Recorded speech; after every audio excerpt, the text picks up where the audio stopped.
Jesus' name we pray this. Amen.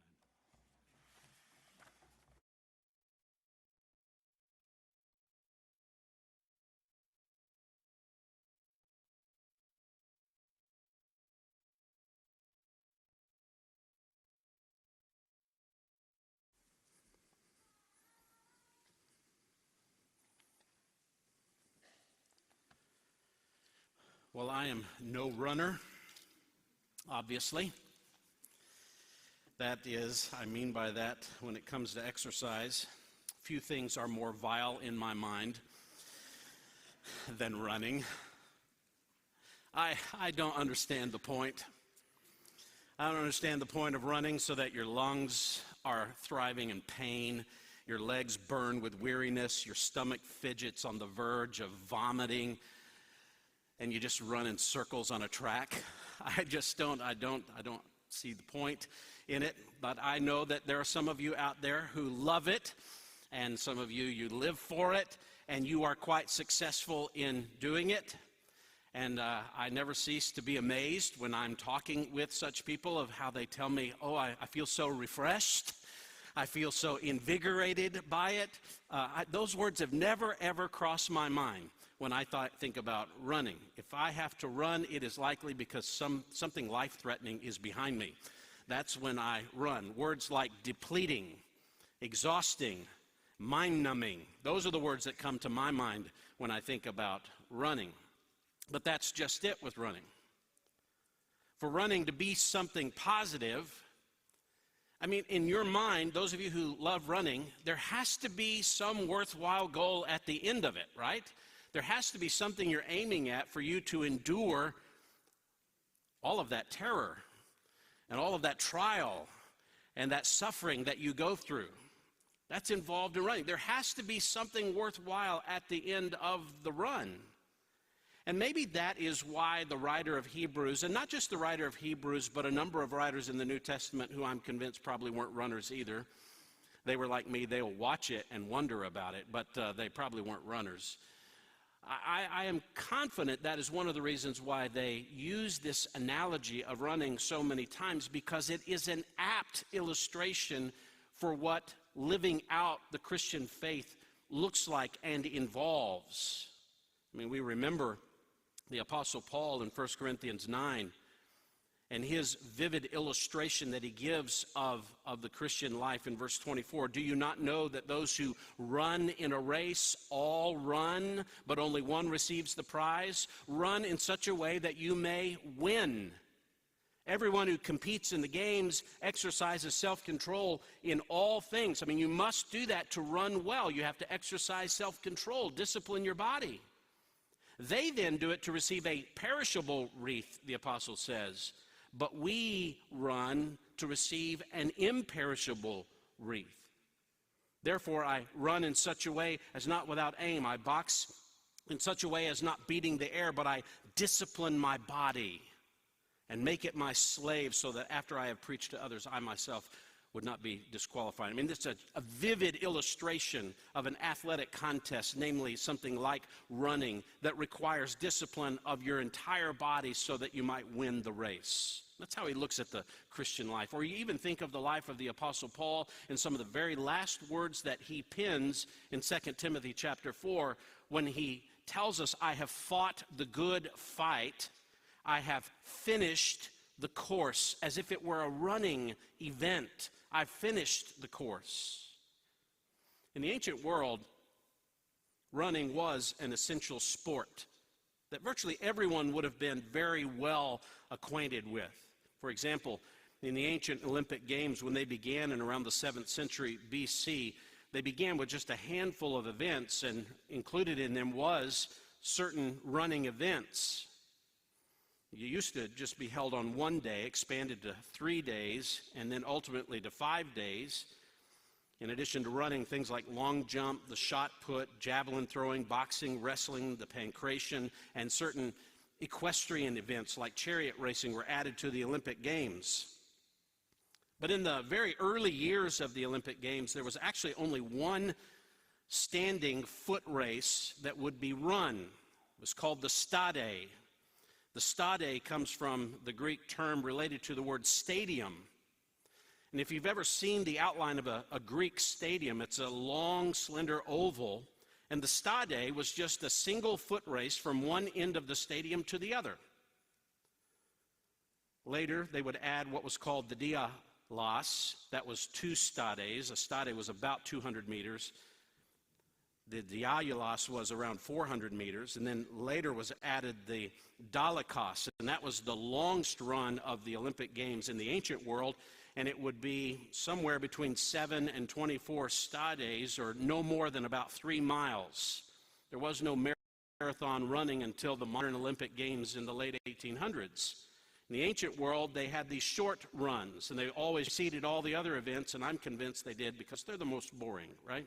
The running events. No, I better be quiet on that before I lose half the crowd here.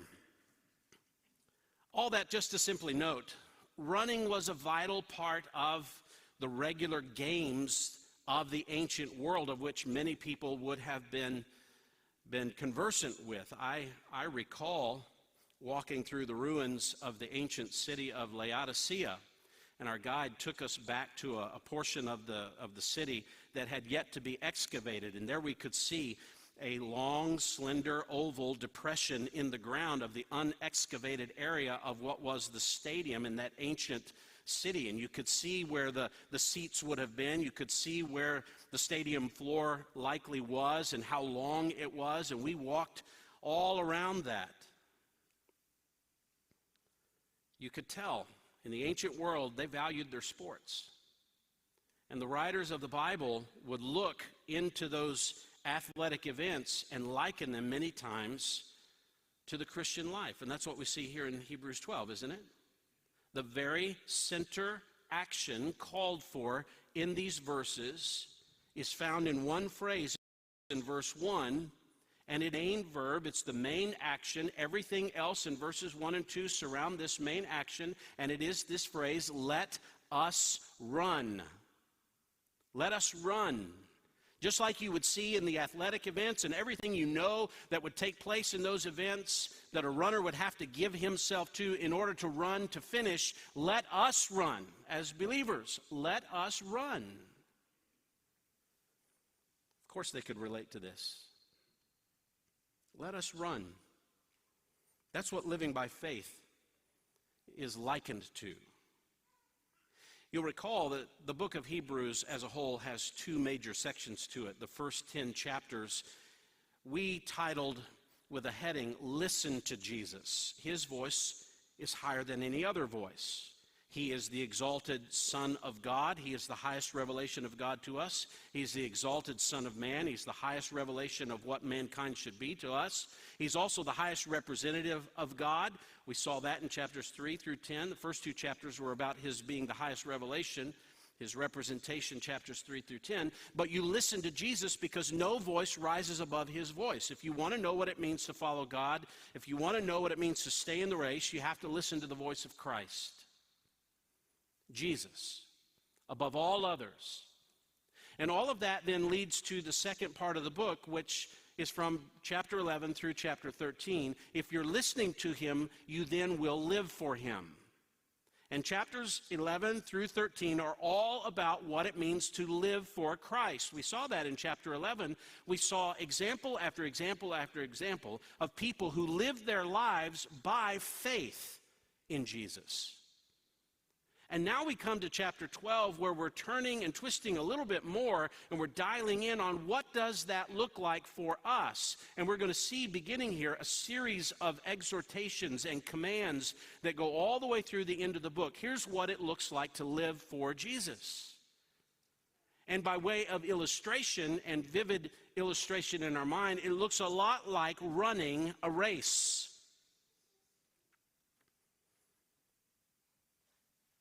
You see it in verse 1, therefore, in light of what we have seen, in light of what surrounds us, we need to run, and we need to run with endurance. I want you to notice something. He tells us to run here. He doesn't tell us to win. He tells us to run. And this is something I think that's important when we think about, every analogy, even one like running, is going to break down at some point. The issue isn't run like you're going to beat everybody else who's sitting next to you. The issue is run and finish. To finish is to win. That's how the Bible speaks about the Christian life. If you finish your life and you're in the faith, you've won. If you quit somewhere along the line and you quit the race, you've lost. You've lost. And we've been hearing that throughout this book, haven't we? Don't quit. Don't stop. Don't give up on Jesus. His voice is above them all. Live for him. It's more worthwhile to live for him than any other person. Don't quit. So when you think of the Christian life in terms of running a race, you think of it in these terms: to finish. That is, to win. That's what Paul said in that analogy we referred to at the end of his life, when he talked about his life as a race. He fought the good fight, the race. I finished the course. I finished the course. We come to these first two verses of Hebrews chapter 12, and here we see what is described for us and what is necessary to live by faith, as if it were a race to be completed. Here's what's necessary to live by faith, as if this were a race that needed to be completed. And if you want to complete the race, you better have some kind of game plan in mind. You can't just get out there and start running as hard as you can run without any aim in mind or without some kind of game plan in your mind. We all know that to be true, even those of us who aren't runners. I mean, I watch runners.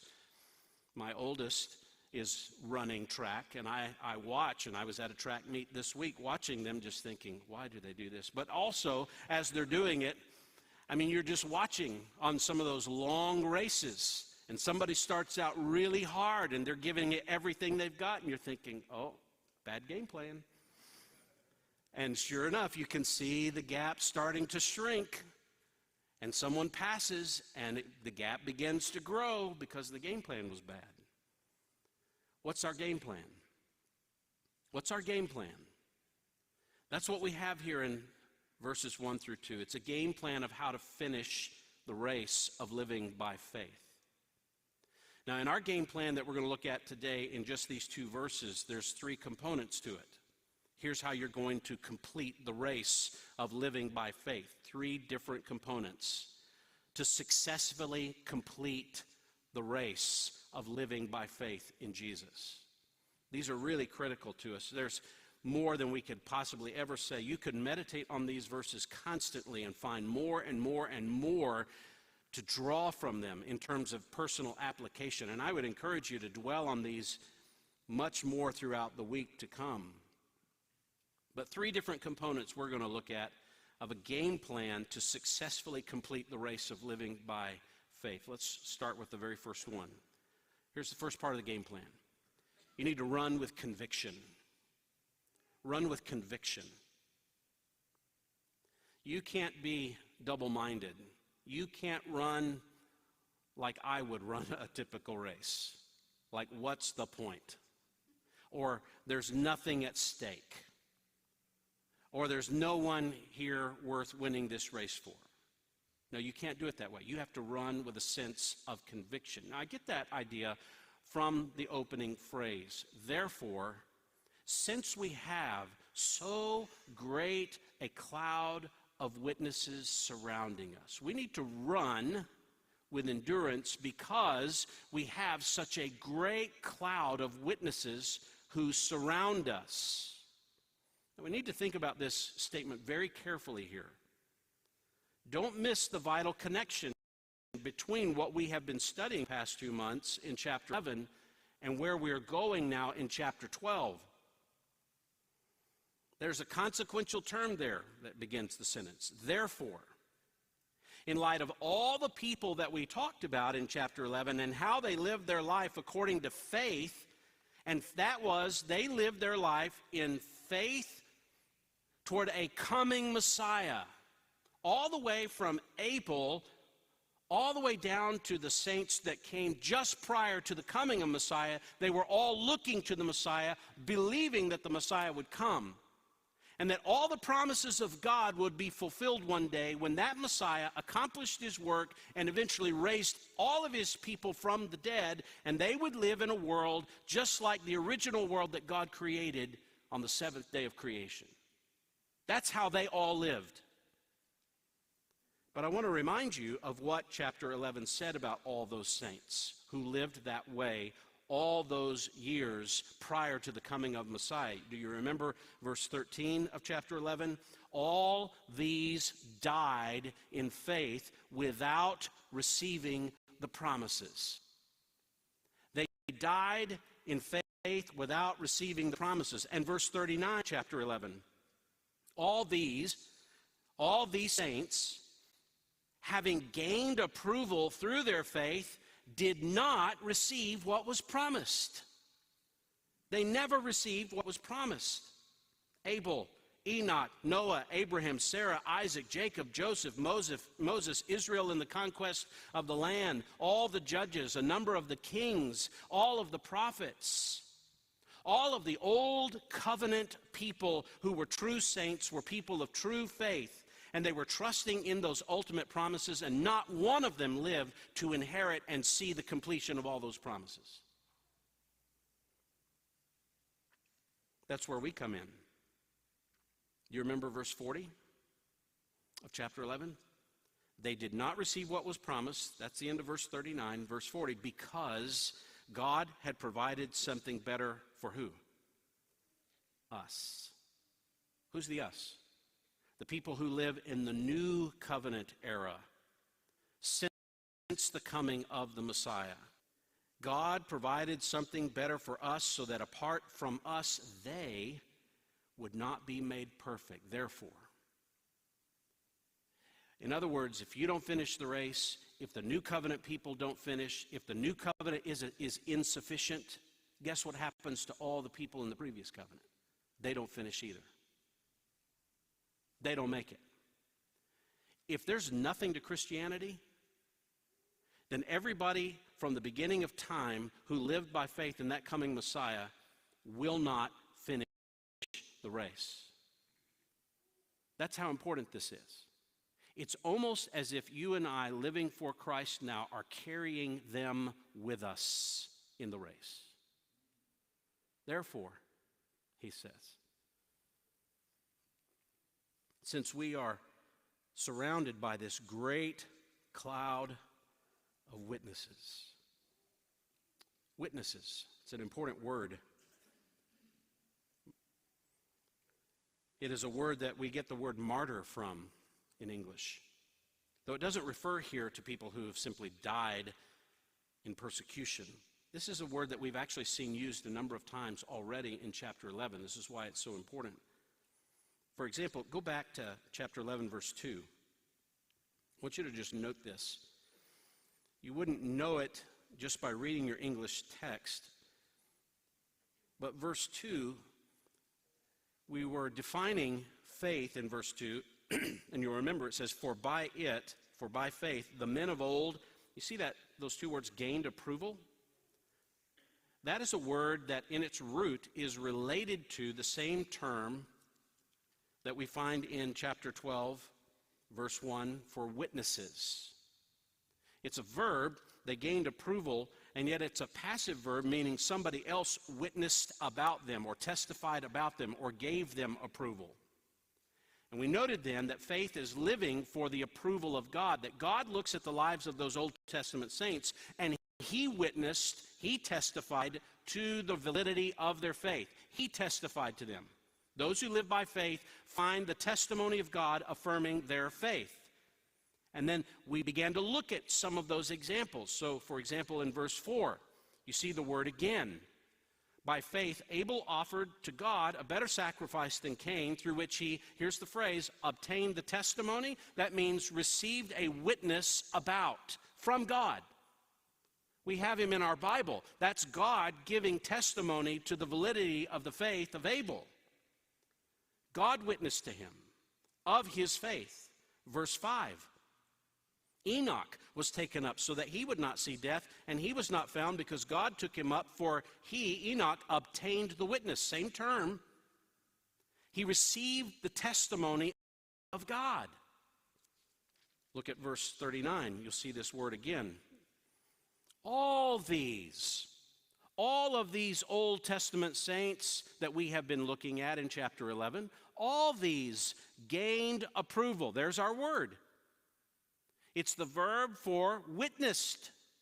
Or here in the passive, they have received a witness about them. They all received testimony from God that they were approved by faith. Therefore, since we are surrounded by this cloud of people whom God has testified about the validity of their faith, they are the witnesses.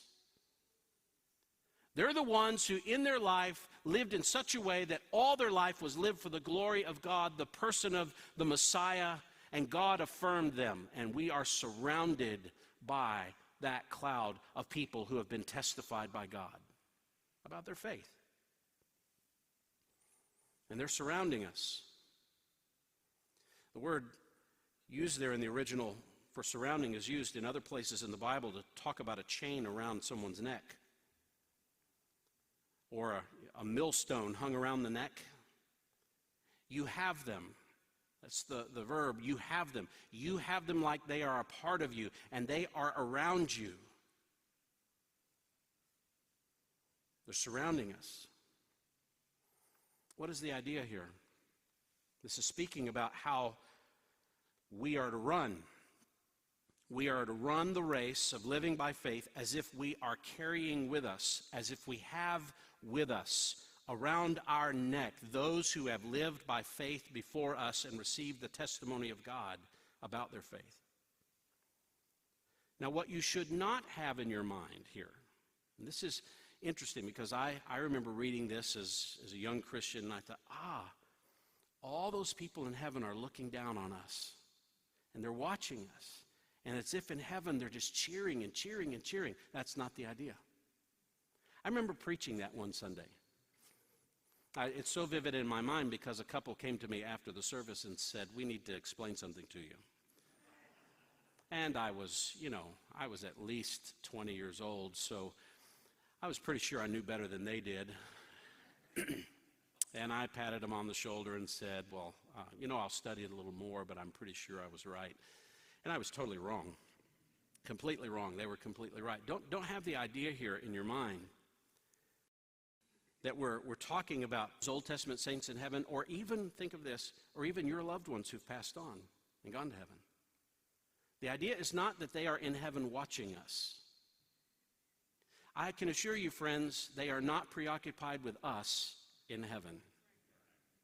They're not watching us. Matter of fact, they're not aware, likely, of what's going on in our life. And it's okay. You know what? They trust God. They trust Him perfectly for us. Do you know that? So we don't have to worry about that.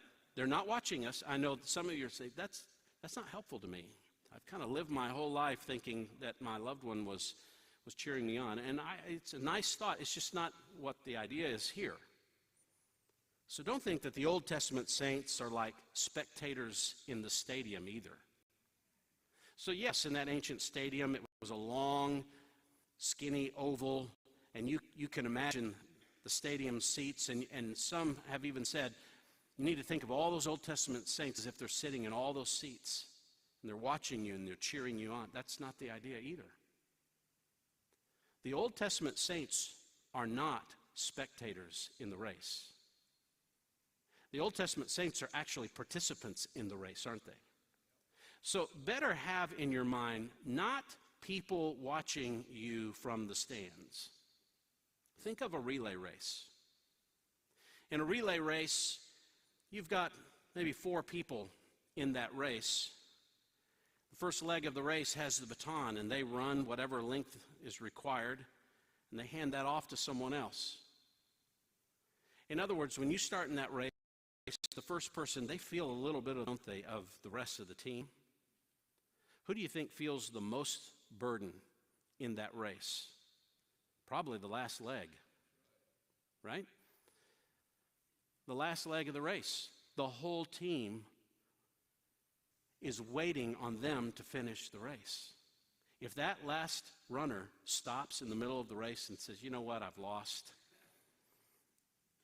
It's over. I'm just gonna stop now and walk back to the finish line. The whole team loses, right? That's the idea. These are not spectators in the stands watching us. These are participants on the field waiting for us to finish. And we have them like they belong to us, and they've been running with us. They finished their leg of the race. We're in the final era of the race, and we have the baton in our hands. You cannot quit. We have such a great cloud of people that God has testified to about their faith. Look at what you're carrying with you in the race. This is why I say the first portion of our game plan is you have to run with some conviction. You have to run as if in the back of your mind you're carrying the team with you.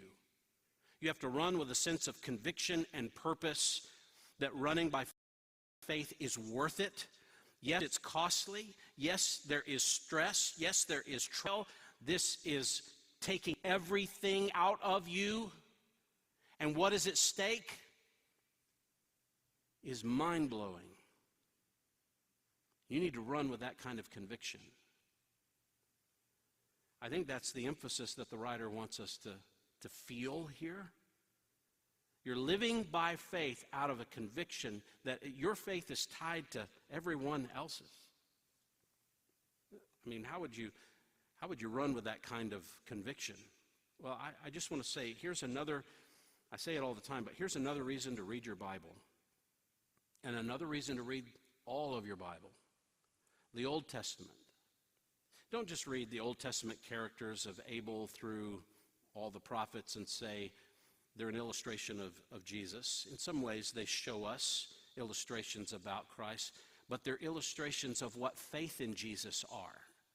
I mean, that's the whole point of chapter 11. They're showing us what faith in the coming Messiah looks like and how to run and how not to quit and how to press on. Well, look at their lives. Are they perfect?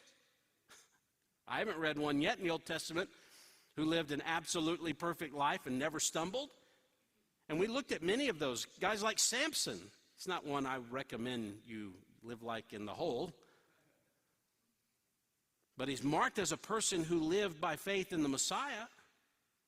So you read them. Read your church history so that you feel not just an example of people who could encourage you. That's not the idea. It's not just encouragement that we're looking for here. It's conviction. We're all on the same team running the same race, and we finish together. We, in this last era, we finish the race together. We're bringing them with us. The team is being brought home. And that's a different way to run. That's a different mindset, a different motivation. That's a different conviction. We're not listening to them and watching them from the stands cheer us on. No. That's not the idea. And they're not watching us either. We're carrying them with us. That's the idea. You run with conviction. That's the first part of the game plan if you want to run and you want to finish the race. Second part of the game plan we find in the next part of verse 1. It's not just run with conviction, but secondly, let's run with freedom. Run with freedom. Conviction is good. Conviction is essential. Conviction is insufficient if you want to win. You can't just have conviction. I've seen a lot of people who start races at track meets with conviction, haven't you? But they also need freedom. Run with freedom. You see the phrase right after that opening phrase we just looked at, since we have so great a cloud of witnesses surrounding us. Let us also lay aside every encumbrance and the sin which so easily entangles us. Let us lay aside. Looks like a command there.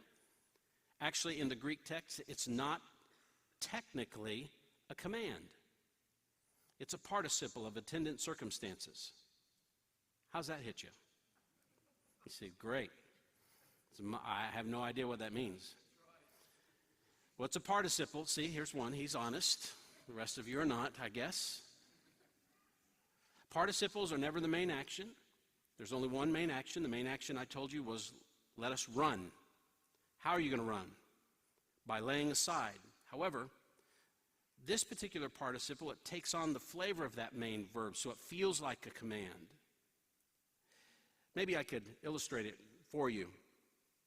If you were a middle school, high school coach at a track meet, and I think about this because my daughter's running in one, and you were with your students and you saw all the runners line up for their 1 mile run, I just shake my head when they line up for that 1 mile. I'm thinking, 1 mile, that's terrible. And then those guys who run 26, I don't know what to think about them. But that 1 mile run, 4 laps around that track, requires a good start, a knowledge of your own endurance, the right approach to pacing yourself, and by the end of the race, you have to know yourself well enough and your body and how it feels so that you can kick it into gear and finish well.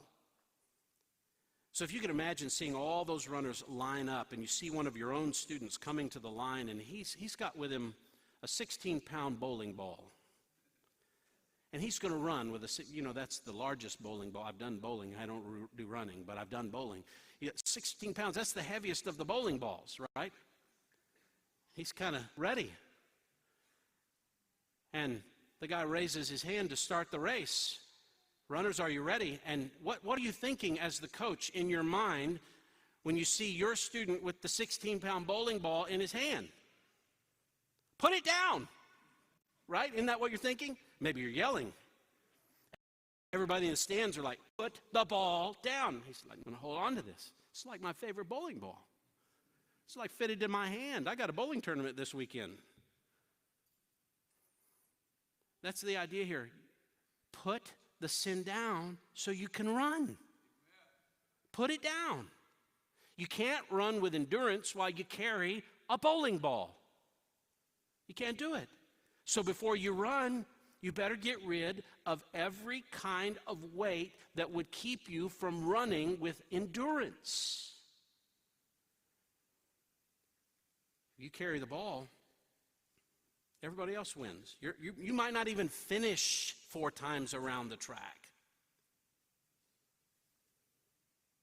You hold on to sin, it's like trying to run a long race carrying something much heavier than a bowling ball. You got to lay down your sin. Lay down your sin. Let us lay aside every encumbrance, he says. You have to understand, runners in the ancient world, they didn't have any sponsors who would provide for them perfect running shoes and the perfect running gear so that there's no drag on your body. You know what they ran in? Nothing. You said, wait, nothing? Right, nothing. Nothing. No shoes, no shorts, no shirt, nothing. That's how they ran. Why? Because that would make you fastest. That would keep drag down, wouldn't it? You have nothing on. No clothing. Parents, we don't want our kids running in that. Well, that was the ancient world. Shed the clothes, shave the head, shred the weight, lose everything that would be a burden to you while you're running in this race. The writer here says, lay it aside, take it off. It's in what we call the aorist tense of the Greek, so it's not something you're perpetually taking off. You're not taking stuff off as you're running. As it comes to mind, here's a weight, you put it aside. You leave it alone. You just take it off. You leave it behind. You say, well, what would that be? I can think of lots of things in my life that are kind of weighing me down, or I can think of lots of things in my life that are weights in my life. Are there certain people, if I could just get rid of those people? Certain relationships in my life, if I just shed the relationship, I could run with freedom. Possessions, maybe, material things, you think, yeah, if I could just be, laser focused and not have many possessions. And that's not what he's referring to here necessarily. He tells us what the encumbrance is. Lay aside the encumbrance. And what is it? The sin which so easily entangles us. In fact, the word "and" not suggesting there's something in addition to an encumbrance, but it's suggesting here is what the encumbrance is. Lay aside the encumbrance, even the sin that so easily entangles you. Think about it in the context of this book. What are the sins?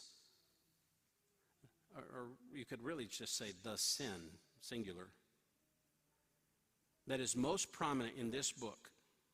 It is likely the sin of fear. Fear of suffering. I don't want to suffer, so I'm going to stop following Jesus. I don't want to go through this challenge, so I'm not going to follow him. A mindset that thinks that Jesus is not enough, not valuable enough to finish the race. A fear of suffering that says the suffering should not be a part of my life. A lack of confidence that following Jesus will actually bring what you really want in life. That's sin. Sin is found in fear. Fear is sinful. Now, what we will learn in the weeks to come is that this group of Christians, they have not yet suffered to the point of martyrdom. He says that in the next few verses. You've not yet suffered to the point of shedding of blood. What does that mean? None of you have died for the faith yet. So what fear do they have? It's not that they come to church every week and they see fewer of their members there because they're being picked off through persecution. They come to church each week and people are carrying really heavy burdens. And there's untold kinds of suffering going on in their life. Maybe because of persecution. We've already seen some in chapter 10. It says they lost their possessions because people came in and took them from them because they were Christians, and they owned, but they haven't died yet. So this is likely some kind of fear of suffering in itself. Fear of potential death. Fear of not gaining what you think would be a temporary kind of pleasure that you just feel like you must have, is rightfully yours. Maybe there's a fear of the loss of the applause of the culture around you, the social recognition that you desire, the material wealth you could have because you don't want to live for Christ. You might lose these things. Whatever keeps you from living by total confidence in Jesus as your all in all is sinful fear. A mindset, a habit. Maybe it's a lack of activity, laziness. Working yourself to death. Some people do that not out of faith, but out of fear. A fear of man rather than faith in Christ. Earlier in this book, we were reminded in chapter 3, verse 13, that every day we should be exhorting one another. We should be exhorting them. Why? We should look around the room and think that every day we're looking into the faces of the people around us and encouraging them, exhorting them to press on, because so that none of you will be hardened by the deceitfulness of sin. What does sin do to you? It deceives you, doesn't it? It deceives you. Deceives you as to what? It deceives you as to thinking that whatever it is that's keeping you from living with Jesus as your all in all, it deceives you as to thinking it's not sin. Therefore, you can keep it. You can coddle it. You can defend it. You can reject all the people around you who won't defend it with you. You can isolate yourself in order to have this fear and maintain it, or call it something other than fear. We don't like to call it fear because we know that would be sinful. We'll call it concern. We'll rationalize it. It's okay to have this concern. It's okay to live by this kind of approach to life because of my fear. No, it's not okay. You understand, anything that depletes you of confidence in Christ is sinful. And it will slow you down. It will encumber you. It will trip you up.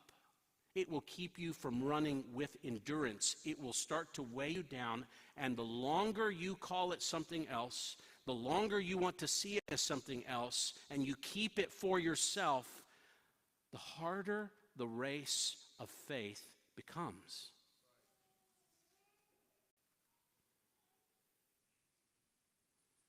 All fear outside of a reverent fear of the Almighty God is sin. You can't run a race clothed in the bathrobe of your sin. You'll fall over, won't you? That's the thing about sin that's so interesting. Have you ever noticed this about sin that we cherish? The sins that we like, the sins that we cherish, we always think it provides us with freedom, liberty, liberation. It always does, doesn't it? That's why we do it. That's why we engage in it. That's why we embrace it and hold on to it, because we think, I can't live without this. This gives me a sense of freedom. If I live for God, that's burdensome. If I don't have this, I can't make it. I have to have this for freedom. That's what sin does. It deceives you in thinking it will liberate you, and it doesn't liberate. Ever. Live with it long enough, it will destroy you. Right? How many more examples do we have to have of people who hold on to sin and run from God and find a destructive life? Lay it down.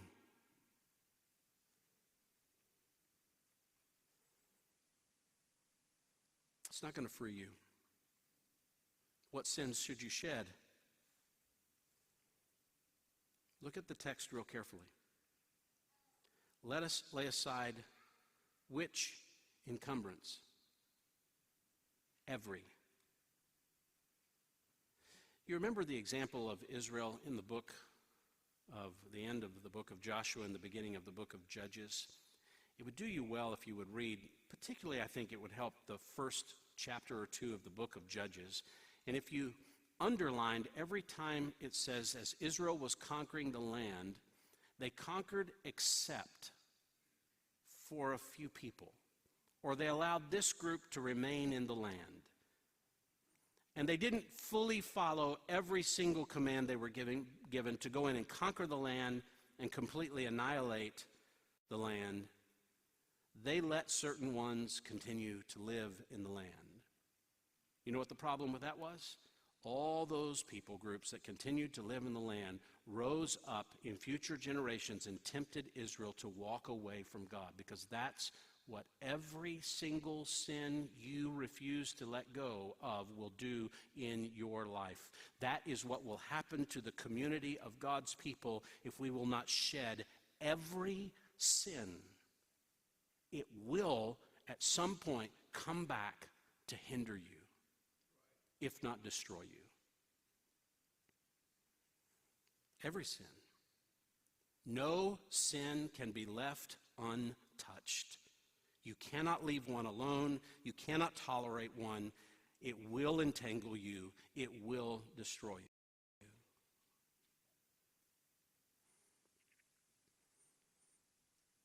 You see how essential it is to talk about repentance in the Christian life? You can't have the Christian life without repentance. That is turning sin. You can't. You can't be a Christian. You can't live the Christian life without looking at sin and saying, I hate this so much because I love Christ more. And I see what kind of weight this is going to be. Even though it gives me a temporary satisfaction, long term, it's eternally destructive. You have to live the repentant life. You have to lay down the sin. You have to lay down the sin. And as you do that, the only other way to live by freedom is you've got to embrace the race in front of you too, right? Because that's what's said next. I lay down every encumbrance and the sin that so easily entangles us, and let us run. So if I lay it down, I can then run with endurance. Sin is a weight. It kills endurance, but I have to run with endurance. This is fascinating. Endurance, my friends, endurance is the mark of who wins the contest. The stronger, the more muscular-looking people, the larger person is not the most likely one to finish the race because they likely don't have endurance. The one with the greatest endurance is going to last for the race. What are you doing to build up biblical endurance? You can't just bulk up on Bible facts. You can't just make yourself look strong because you know the Bible. You're shedding sin as you know the Bible, and you're building a life that is streamlined for the purposes of living for Christ. You know, when I look at this and I look at the word endurance, that reminds me I'm not in a sprint, am I? If I'm running a race that requires endurance, I'm not in the 100-meter. I'm in that dreaded mile. Or what later in the modern Olympics, the full mile or the full marathon. This is a race that requires endurance. You might feel like you're in a race where the opponent has an early lead on you, and that discourages you. You see what's going on around you, and you say, well, they're getting everything. They've got the good life. No, when you're in the race for endurance, you're not worried about the guy in front so much. You're worried about you finishing the race and enduring so that you finish the race. But we're not in a sprint. In fact, if you remember, the writer of Hebrews said in chapter 10 and verse 36, you have of endurance. You have to be able to hold it and hold on to that race. And listen, if I was running with a mindset that said, I'm in the 100-meter, but I'm actually in the mile, that's a bad mindset, isn't it? I have to know the race that's set before me, don't I? And that's what he says. Run with endurance the race. Notice this. That is set before you. This is so critical, friends.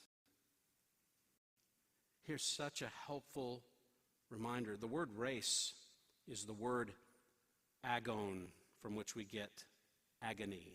So even the writer of Hebrews wasn't a runner, was he? Well, he might have been. Just understood it was agony. The word is also translated as conflict or struggle or opposition, or when Paul fight the good fight of faith in 1 Timothy chapter 6, verse 12, the word fight is the word agon. Agonize, the good agony. That's the idea. When he said in 2 Timothy 4:7, I've fought the good fight, I have agonized the good agony. I've given it all. I've embraced the race, the agony, the struggle, the conflict that is set before me. Who is setting it in front of you? See, this is the challenge. My temptation, most of the time, when I'm in suffering or I'm in a set of circumstances that I do not prefer and I do not like, well, is to look at Dawson and say, how come he doesn't have to go through what I'm going through? Or Harris, he's got this good life. It's so carefree. He never has any struggle in life. He's a runner too, by the way. Should learn. Or I start comparing myself to all these other people. Why don't they have? Why don't they go through? Because there is a race set before you. God has ordained a race for you, and we're going to get into that because the agony of that race is a part of what he does to discipline you as his child. That's coming next in this text. So what you have to learn to do is know the race set in front of you. Your suffering, your trial from an individual standpoint doesn't look like everybody else's. Our collective challenges in this world do not require ease of living. I listen to some of the struggles that we are all going through today in our corona world. They are inconveniences at best. Just wait, friends, of what could come. When will it become suffering? And some of us are falling off as if the worst thing in the world has happened to us. We dare not lift up our complaints in the face of those who've gone before us. No. We have a course. There will be challenge. There will be suffering. There will be trial. That's coming. That's a part of it. Both in your life, in our lives collectively, we're going to walk through an agonizing time. We're going to run an agonizing race. And you know what? Complaining about the course that God has set for you doesn't change the course, does it? Doesn't help. Frustration, you know what frustration does? It just drags on your endurance. Blaming everyone else on the track, that doesn't help endurance. Embracing whatever comes next as the part of the race provides endurance. And endurance requires faith. Faith in the hard moments of the race. Faith in the reminders of what is at stake. An embrace of the hardship of the race, whatever that might be. And it's really easy to say it now and affirm it now. But that's what it means to run. You want to run with freedom? Lay down the sin. Embrace the race that's in front of you. You'll have freedom. You'll run. You'll endure. So you have to run with a sense of conviction in your heart, and you have to run the race of faith with freedom. Let's finish with the third part of the game plan. Run with concentration. Run with concentration. That's necessary in the race, right? You can't just run carefully. You can't run without any aim or focus. You have to focus your attention when you're in the race if you want to win. You've got to maintain concentration from the beginning to the end. What do we concentrate on? Better yet, who do we concentrate on? Verse 2. We run the race with endurance by fixing our eyes on Jesus. Fixing our eyes on Jesus. You can't concentrate on the details of the track. You can't concentrate on the competition. You can't look up into the stands. You can't concentrate on the past and what you've just gone through. You look at Jesus. And I want you to notice something. He did not say, fix your eyes on Christ, did he? Now, I say that, and I want to point that out and make that emphasis because earlier in chapter 11, Moses was said to live by faith in Christ. Well, how long after Moses lived did the Messiah come? More than a decade, more than a century, thousands of years. So, think about it. Moses lived by faith in Christ, in the Messiah, who did not have a name that he knew. You fix your eyes on the one you know the name of, who is the Messiah, Jesus. What does that mean? I'm thinking of Jesus in his humanity. Well, why is that important? Record of how he lived his life by faith in his humanity. In the gospel accounts, I'm told how Jesus lived his life by faith in God for the promises of God. So I look at him, how did he run the race? How did he complete his race? How did he embrace what was set in front of him? I have a record of it. I look at not Jesus and say, well, I can't look at Jesus. I mean, he was God. If I was God, I wouldn't have any trouble. No, you look at Jesus in his humanity, who was a real, complete human being. He's the perfect expression of everything God intended humanity to be. So what other human am I going to look at? I look at Jesus. I fix my eyes on him. It means, that's a very important word, that means I'm leaving behind everything else in my gaze so I can just think on that one. Thinking on Jesus. Complete concentration. Now, there are two aspects here of Jesus that we're to fix our gaze on. First, concentrate on what I'm going to call here the champion of enduring faith. The champion of enduring faith. Where do I get that? Fixing our eyes on Jesus, and here's the first word, the author of faith.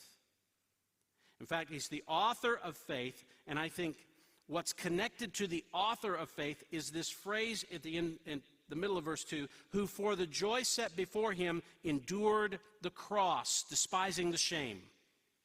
He's the author of enduring faith. Now, I say champion because I think that is inherent in the word author. It is the word archegos in Greek. It's oftentimes translated in other places in the New Testament as a prince. Someone of highest rank and highest order. So if I take that idea and apply it to the image of a race, I'm talking about someone who is a champion, the highest in the race, who finishes the race. Not someone who just begins, but someone who has won. The archegos is the champion of the race. He began the race, he finished the race, he's the ultimate champion of the race, and he's the one we all look to, the original and the best. In what way is he the original and the best, who for the joy set before him endured the cross, despising the shame? This is how he became the best in the race.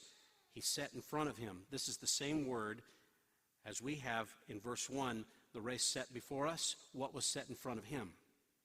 What was set in front of him? What did God ordain for Jesus to go through? The cross. For the joy set before him, he endured the cross. Not the joy of the cross. The cross wasn't joyful. It is a joy that was set beyond the cross, accomplished through the cross, on the other side of the cross. And he constantly had in his mind an incalculable joy that would await him so that he could endure, same word as called for us to run with endurance. He endured the race in front of him, the cross, with joy that was set in front of him.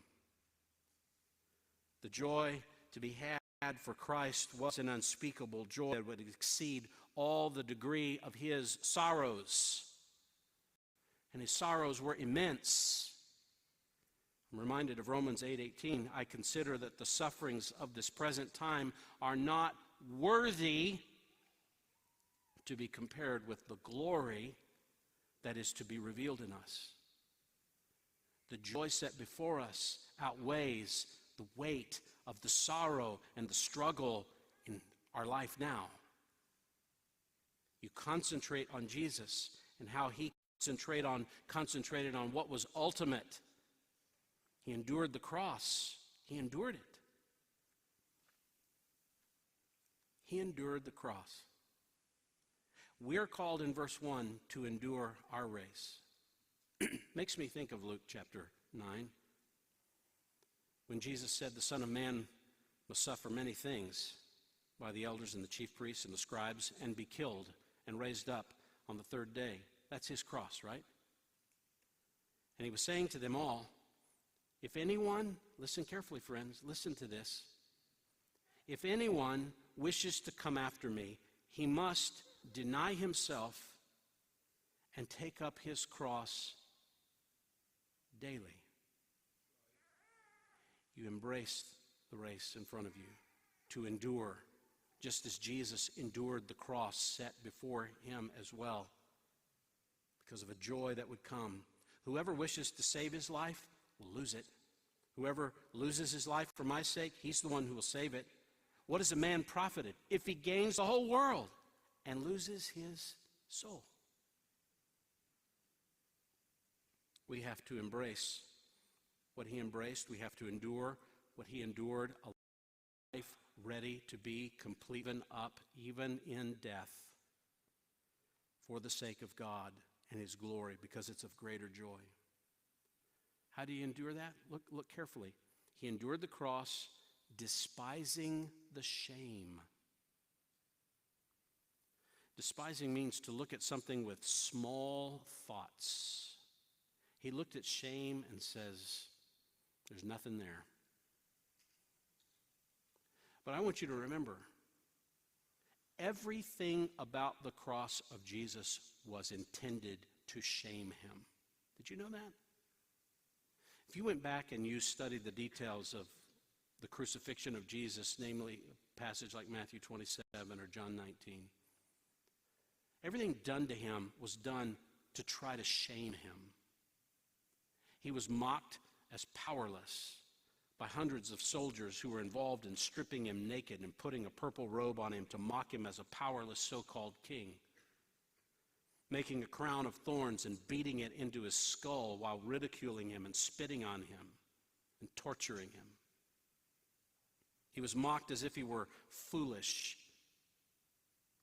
They put wine and mixed it together with poisonous bile from an animal's bladder and gave it to him as if he were a king, and they're trying to poison him on the cross. He was mocked as godless, as the thieves to his left and right and the people in front of him and the crowds around him said, where is his God? Everything that happened to him on the cross was intended to shame him. And all the time he is looking at the shame with small thoughts. Here's the problem with shame in most of our lives. We give it big thoughts. Shame becomes everything. We try to get rid of shame by ignoring shame. He looks at shame and says, it's small. What this world gives me in terms of shame is small in terms of the glory to be had by going through this race of challenge. He despised it. He hated it because there was a greater love in him for something beyond an easy life or an affirmed life in the here and now. You concentrate on the champion of enduring faith. Look at Jesus. Last, concentrate on the champion of completed faith. The champion of completed faith. Fixing our eyes on Jesus. He's not just the author, but notice he's the perfecter. He's the one who brings to completion. That's what that word perfecter means. He's the one who brings to completion. Now, we've seen forms of this word all throughout this book, and it has the idea of coming to the end when everything is made new, everything is finished, every promise is solidified and experienced. It's perfect. It's complete. And that time is still to come. So he's the author, he's the champion, he's the highest of endurance. He's also the champion, or the one who brings to completion everything in front of us. And where do we see that in his life? The last phrase of verse 2. And he has sat down at the right hand of the throne of God. He has brought all things to its point of completion. All we are doing now is what the Son of Man is doing at this point, as we have already learned earlier in this book. He is waiting. He is waiting, verse 13 of Hebrews 12, from that time of which he sat down until his enemies be made a footstool for his feet. Everything's wrapped up, friends. It's all wrapped up. Just waiting for the finality of God and his timing.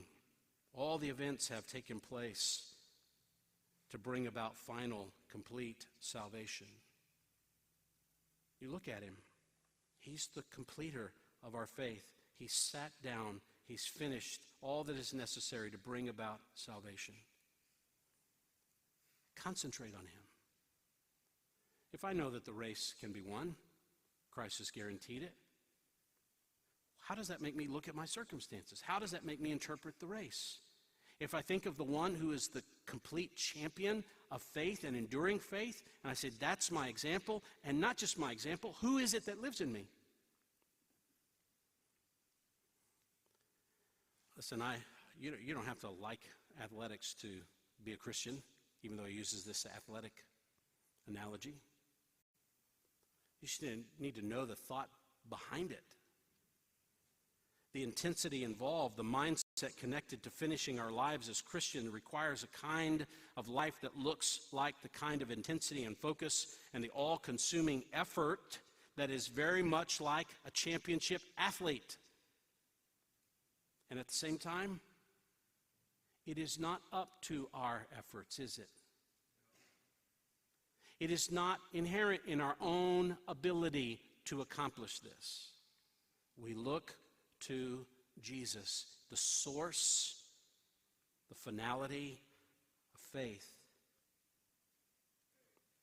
This little quote that we put up in our office area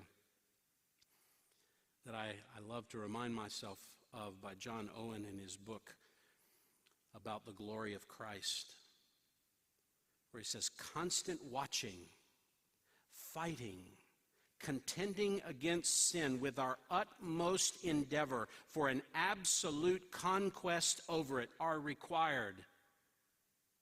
And nothing will so much excite and encourage our souls to this as a constant view of Christ and his glory. That's Hebrews 12. You run with everything in you, with Christ and his glory fixed in your vision. That's a perfect game plan. Let's bow together in prayer. Father, we are grateful for the time of study in the Word of God. We know that the race that's set in front of us is a challenging one, and you've designed it to be such, so as to wean us from the sin in our world and the sin in our hearts. Lord, I pray for people in this room today who are completely weighed down with the consequences of their sin. And they feel the sluggishness. And yet they don't have hope in Jesus. They've not trusted him. They've not hated their sin because they see the value of Jesus more. And I pray for you to open their eyes, Lord. Let them see that Christ is their all in all. Let them see that living for Christ is far greater joy and glory than having what they think will bring liberty but is actually destroying them. Bring a conviction to their heart that whatever shame they might receive for turning their life to Christ is small in comparison to the affirmation of the eternal God who would affirm their faith in Christ. Lord, I pray for every believer who is struggling with sin and struggling with the race and struggling to maintain focus and drive. Would you help them to think on those who've gone before? Bring to their mind sin that they need to drop. Give a mindset about the race in front of them. And let them fix their gaze on their Savior. he ran and know that he is in them. Let them see how he endured, how he finished all things. And that's our ultimate end as well. Lord, we thank you for, again, this reminder from your word. Help us not to leave it behind too easily, but to meditate on it regularly and find ways that we should practically use it in our life now. Father, we also think now as we come to the Lord's table and we remember our Lord, we remember his work on the cross and what he suffered and why he suffered it. Help us to do so with hope. The elements of the Lord's table remind us that he did not merely die, but he is risen and he is coming. And all things will be summed up in him. We long for that day. We long for those ultimate promises that you have made to be finished. So I pray for those who don't know Christ to come. I pray for those who are in him to live faithfully. And help us to celebrate that now around the table, we pray, in the name of our only Savior, Jesus Christ. Amen. Hopefully you have picked up when you came in one of the Lord's Supper packages. I want to remind you of what we're doing. We're not just tacking this on at the end of the service because the Bible says we ought to do this every now and then. We're finishing here, and all who take of these elements, here's what we're saying. We are all together in Christ. When we take of the bread, we are saying, we together are his body. We take of the cup, we are saying, because of what he did on the cross, we are all together the people of God.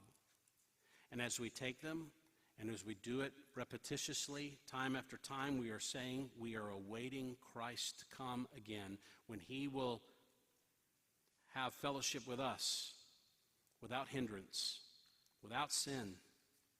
And we're waiting for that day to come. So if you are a born-again believer, you've trusted in Jesus Christ, you've turned from your sin, and you've openly professed your faith in him by being baptized, that's the public profession of faith, and you are connected to him in a local congregation because that's the display of the body of Christ, then we invite you to take of the elements. You don't have to be a member of Summit Woods, but we do believe these elements are saying, I'm part of the church of the Lord Jesus Christ, manifest through being a part of a local church, which is displayed through baptism, and that is me. And I'm saying with everybody else, we are a part of this.